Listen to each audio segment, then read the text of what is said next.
Saludos a todos. En este video hablaremos sobre la cultura organizacional y cómo esta es de vital importancia para el crecimiento de la empresa. Sin más que añadir, comencemos con la presentación. Introducción. Estudios recientes muestran que en los Estados Unidos, el trabajador promedio cambia de empleo 11 veces entre sus 18 y 40 años de vida. Este tipo de situaciones son de gran interés para los investigadores en comunicación organizacional, y muchos afirman que se debe principalmente a la cultura que se genera dentro de las organizaciones. Es decir, el profesional cambia de trabajo porque no se adecúa a la cultura organizacional de las empresas en las que se presentó, ya sea porque sus ideales se peleaban con las del empleo, o quizás porque las empresas no tenían una identidad fuerte para generar un sentido de pertenencia en los reclutas. Sea una u otra razón, este caso nos enseña que la cultura organizacional es de gran importancia para que una persona se quede en un trabajo y que la empresa crezca a la vez que sus miembros que la conforman.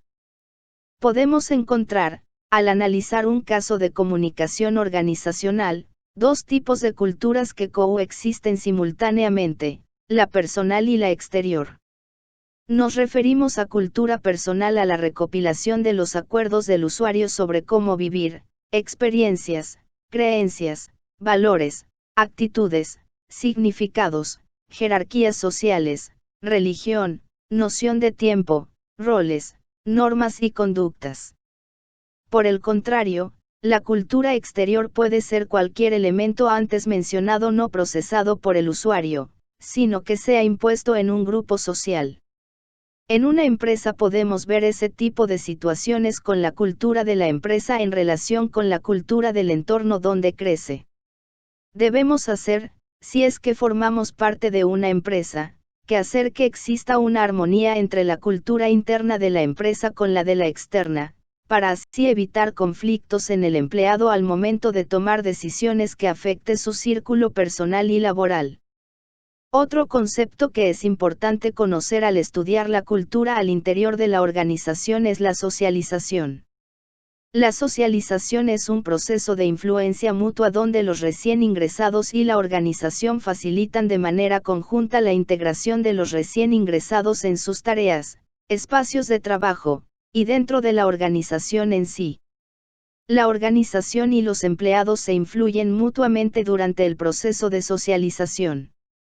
Ejemplo, el empleado influye a través del uso de tácticas de búsqueda de información mientras que la empresa influye a través de sus programas estructurados de capacitación. La comunicación es esencial en el proceso de socialización. Desde la negociación hasta la búsqueda de datos, la comunicación juega un rol central en la socialización de los recién ingresados a la organización. La socialización tiene una serie de etapas, las cuales veremos a continuación. Dentro de las etapas de la socialización dichas por los autores John Van Maanen y Edgar Schein, podemos citar las tres más destacadas: la socialización anticipada, la etapa de entrada o asimilación organizacional y la retirada organizacional o etapa de salida.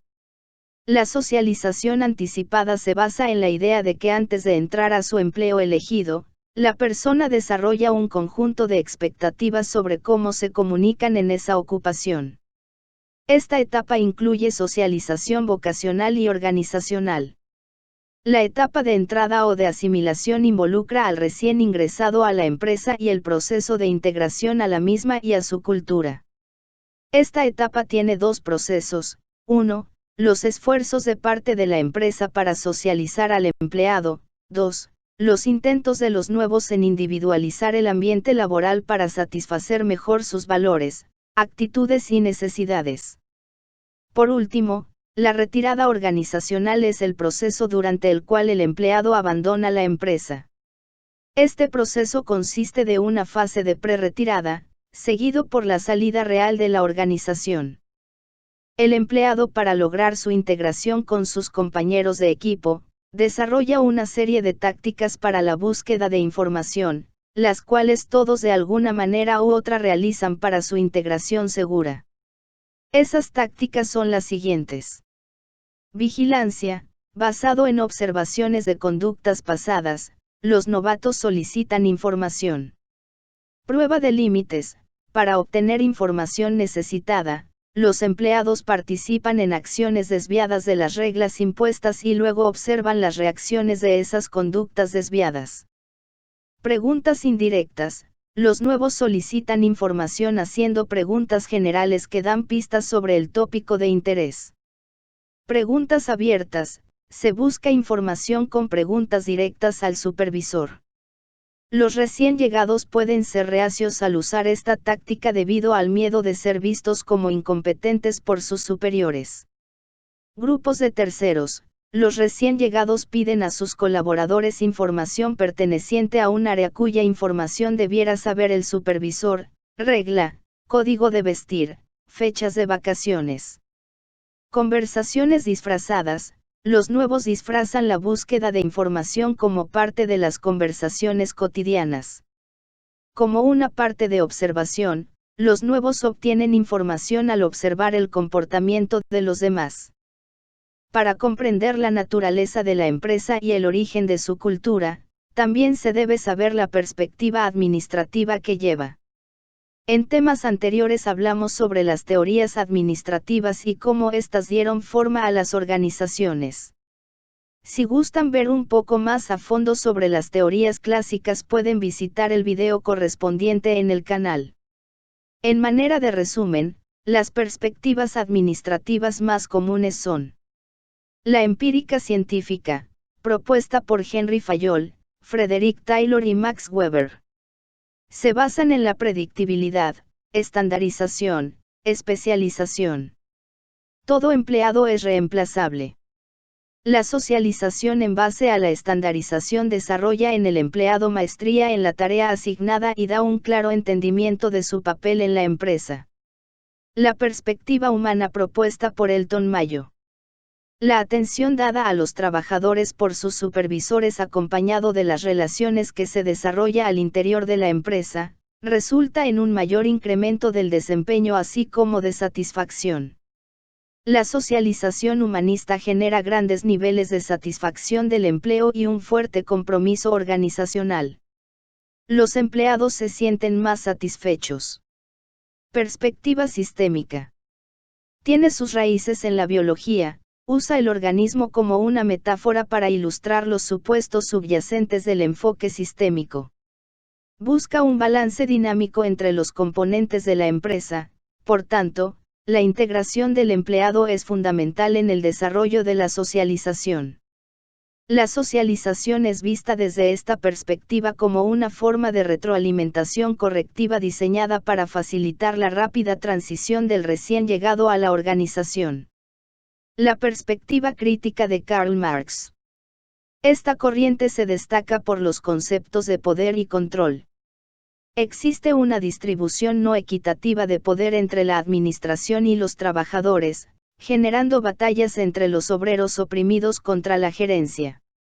Investigaciones recientes examinan los efectos de la orientación laboral por computadora en las actitudes de los recién ingresados. La comunicación a través de la computadora refleja poder sobre los nuevos empleados por parte de la gerencia, estableciendo un canal de una sola vía. Cabe aclarar que puede haber en una sola empresa más de dos perspectivas, es decir, que no hay una empresa que acepte un solo tipo de enfoque, sino que puede haber dos o incluso todos ocurriendo y aceptados al mismo tiempo. Lo importante aquí es diferenciar las características que destaca a cada enfoque para luego ser analizado con detalle. Cultura organizacional.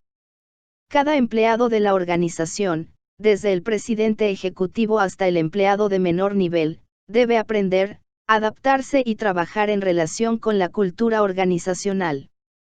Definimos cultura organizacional como el conjunto de acuerdos compartidos que ayudan a una organización a responder a los retos y guía las acciones de los empleados.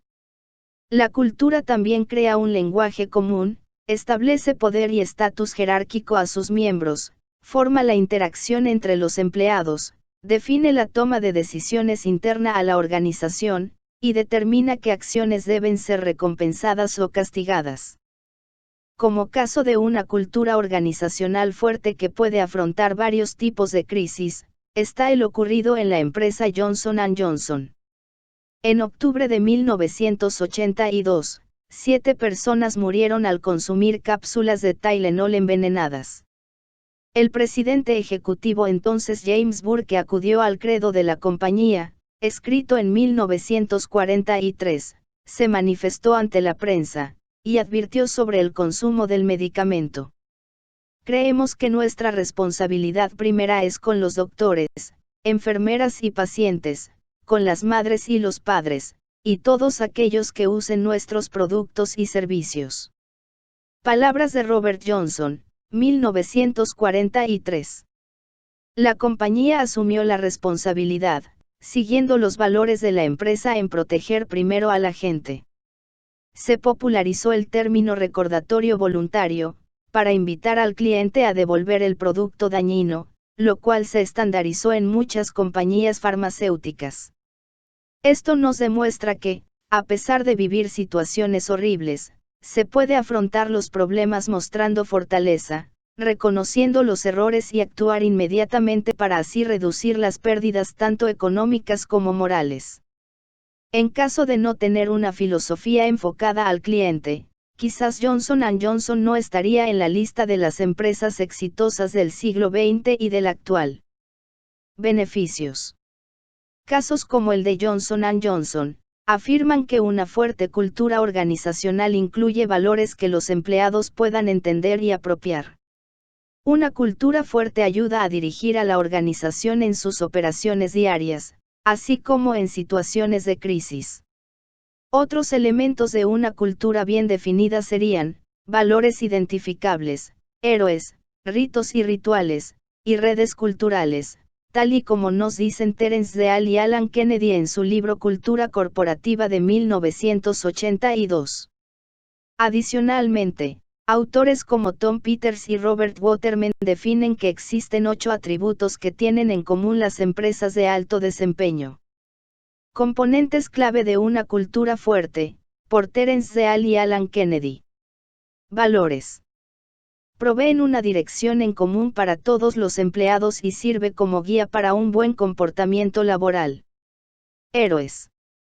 Empleados quienes personifican los valores de la organización y son epítomes de la fortaleza de la empresa a través de una conducta apropiada. Ritos y rituales.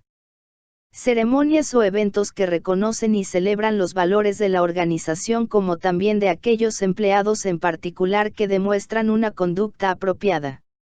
Redes culturales. Sistema en el cual los valores culturales de la organización son comunicados a los recién llegados así como a los empleados veteranos. Los 8 atributos de culturas excelentes de Tom Peters y Robert Waterman. 1. Tranquilidad ante la acción. Estas empresas presentan una actitud de vamos a intentarlo y ver qué pasa. Esto demuestra la voluntad de experimentar con ideas innovadoras para ver si hay algún beneficio para la empresa. 2. Cercanía con el cliente. Estas empresas ven a los clientes como la única razón de existir y recuerdan constantemente a los empleados de este hecho. Además, el cliente es considerado un valioso recurso para la innovación y el cambio. 3. La autonomía y la iniciativa empresarial. Las empresas de excelencia apoyan y fomentan la toma de riesgos, la competencia interna, así como un elevado número de innovaciones. Promueven la innovación, ya que el mayor número de innovaciones totales, equivalen a un mayor número de éxitos. 4. Productividad a través de las personas. A pesar que estas empresas están centradas totalmente en el rendimiento de centralización, ellos ven la productividad no como un resultado de control organizacional, sino como algo que nace de las grandes expectativas de cada empleado dentro de la organización. La cultura que se produce filtra a los empleados de bajo rendimiento. Los empleados de bajo rendimiento pronto descubren que no encajan en la organización y se autoexpulsan. Es decir, buscarán activamente otras oportunidades de empleo. 5. Manos puestas, dirigidas por el valor. la gente en todos los niveles de la organización se involucran en todas las tareas diseñadas por la dirección. Ejemplo, en el Service Master Corporation, la compañía de mantenimiento de instalaciones más grande del mundo, todos los altos directivos, desde el CEO hasta los supervisores de primera línea, escogen un día del año para ponerse la camiseta y llevar a cabo tareas de limpieza, tales como fregar pisos, quitar el polvo y pasar la aspiradora. Esto se hace para recordar a todos los miembros de la organización que ellos no están demasiado ocupados para servir a otras personas, así como para recordarles el negocio que eligieron. Este compromiso con el sistema de valores es el cimiento de la organización. Las empresas de éxito tienen un sistema de valores centrado que penetra en todos los sectores de la empresa. 6. Pegados al tejido de punto, las empresas de éxito se centran solo en hacer lo que mejor saben hacer. Ellos no buscan crecer por el hecho de crecer. Por ejemplo, una empresa de alta tecnología no debe adquirir una línea aérea, simplemente porque puede darse el lujo de hacerlo. Básicamente, este concepto exhorta a las organizaciones a seguir con los productos y los servicios que les han traído el éxito primer lugar. 7. Estilo simple, pequeño y personal. Las empresas que gozan de gran éxito tienen estructuras organizativas muy ágiles. La autoridad está bien definida en todos los niveles de la organización. Por ejemplo, era una práctica común en la industria automovilística japonesa reducir recursos para que la organización fuera más efectiva. Una vez logrado, la gerencia intentaría cortar otro 10% de los recursos y ver qué tan eficiente puede llegar a ser la empresa.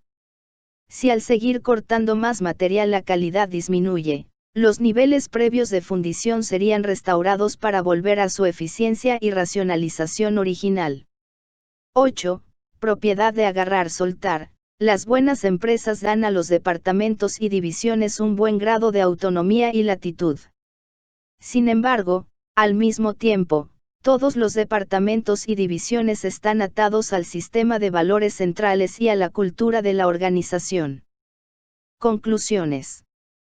Los empleados influyen y son influenciados por la cultura organizacional durante la etapa de socialización. Desplegar una actitud positiva y una competencia en comunicación como bases diarias puede traer efectos positivos sobre los demás y a la organización entera. Es importante analizar los sentimientos respecto al trabajo y sobre uno mismo cuando se está rodeado de gente positiva en comparación con gente negativa. A veces una persona puede cambiar una cultura completamente, para bien o para mal. Y esto es todo por esta ocasión. Si tienen dudas o comentarios, no duden de dejarlos en la parte de abajo. Estén al pendientes para el siguiente video, del cual se hablará sobre la auditoría de comunicación como proceso fundamental para detectar problemas de comunicación interna en las organizaciones. Muchas gracias por su atención. Nos vemos pronto. Paz a todos.